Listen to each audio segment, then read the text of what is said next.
devotion being the sweetest way to live. She also talked about how nature doesn't reveal itself easily. What is nature? Does not reveal itself easily.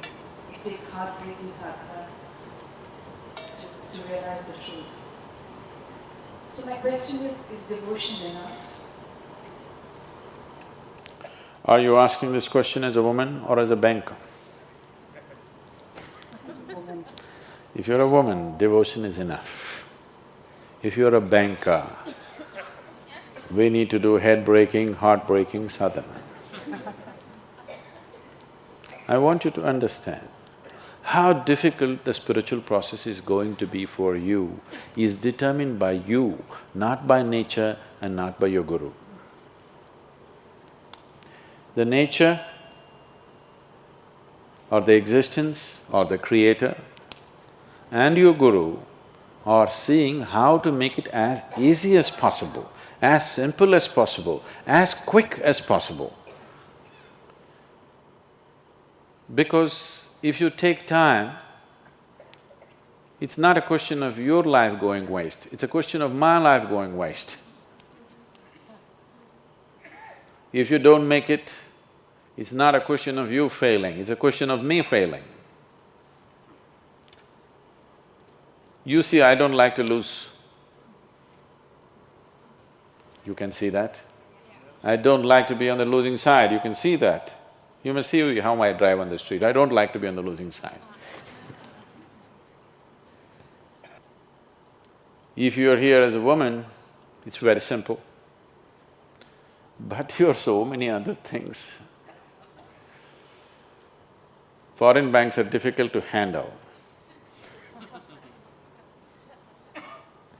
because there are hidden clauses. In every agreement we sign, there's a hidden clause, printed in microprint, that it takes a lifetime to read them. So most people sign them without reading them. So wipe out all the hidden clauses. Just be here as a woman, very simple. If you're here just as a man or just as a woman, that's it takes. It doesn't take all this talking and nonsense and rubbish. If I just do this, you should just be there. So, devotion is another dimension of intelligence, which unfortunately today's world has lost out on. Now that little boy who's playing violin, he's just 16 years of age. He's not very far between the genius… he's not very far behind the genius of his father. He's pretty right there. It's going to take very little time for the boy to catch up. That has come not because of training, that's come because of simple devotion. You see how he sits? See how he sits next to his father, with great amount of love and devotion. He look at his eyes, he looks at his father with that kind of love and devotion. In that, learning happens in a completely different way. There was a fabulous saint. In Andhra Pradesh, there is no home in Andhra Pradesh who will not have at least a little book about this saint. His name was Vemanna, his name was something else, they called him Vemanna.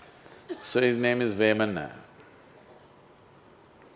So he was with his guru, and this boy is little dim, he's a dim companion. He's such a simpleton, can't get anything straight. I have a lot of them like that. And they're doing great. They can pull off anything. It is the intelligence one, it's people who think they are intellectually smart who are getting all tangled up in Isha. Simpletons are doing great. Somebody else may think he's nothing, but just see the result he's creating, it's fantastic.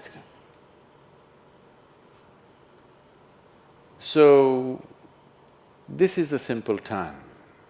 Everybody, he's every butt of everybody's jokes. One day, but the guru takes kindly to this boy because he is not smart like others.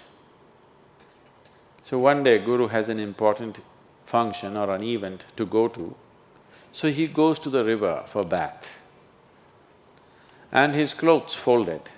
He tells the boy, you hold the clothes in your hand, stand here, don't keep it down because the ground is wet and it'll get soiled. Don't keep it down. Just hold it, that's all. So the guru went in to take his ritual dip and wash himself, and when he came out, the boy had kept it down. The clothes were soiled. And he kept it down because when the guru looked like this, he thought he needs something and he kept it down and ran to the guru. He's simple, one thing at a time. He cannot handle two things at a time. Because these are two things, clothes and guru. Two is complicated. And the guru looked at this. Now he has to go somewhere, his clothes are soiled, and he told him repeatedly, don't keep it down, don't keep it down, and he keeps it down. So he gave him a little chalk and he told him, you fool, there's nothing else you can do. Sit here and write just Rama, Rama, Rama on this rock, nothing else. You can't do anything better, just do this. Hope grace will descend on you. Just sit here and write Rama, Rama, Rama, just over and over again on the same place. The boy felt so ashamed, so pained because he let down his guru. He told him so many times, but somehow he cannot get it.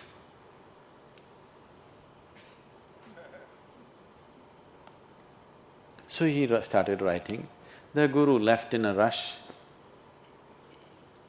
After the whole day, some event, he came back in the evening and first thing is he asked for this boy, where is he? Because he was feeling bad for the harshness with which he spoke to him.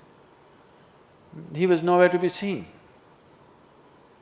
Oh, then I told him to write Rama and we need not give the next instruction, maybe he's still there. And he went. The boy was still writing Rama. The chalk had worn out long time ago. His forefinger and thumb had worn out right up till here, and he was still writing Rama, Rama, Rama, Rama. The guru just took him and embraced him. And this boy, I don't know how many, somebody who's knowledgeable about this should say, he wrote hundreds of fabulous poems, which is even today, after a few hundred years, even today there is no Telugu-speaking home where there will be no book on Vemanna's poems. Almost every home will have it. Anybody who can read and write in their home, there will be, and just about everybody is conversant with these poems. Brilliant poetry, he just poured out of his devotion. So that's what devotion can do, because devotion is another dimension of intelligence. Devotion is the intelligence, you understand there's a bigger intelligence and you have learned to keep your little intellect aside, that is devotion. Devotion does not mean every day doing puja, doing this, doing that. Devotion simply means your involvement with life is so absolute that even you don't matter anymore. Your involvement with what you have taken up is so absolute that who you are does not matter, then you're a devotee. Devotion means you're devoid of yourself, that's devotion.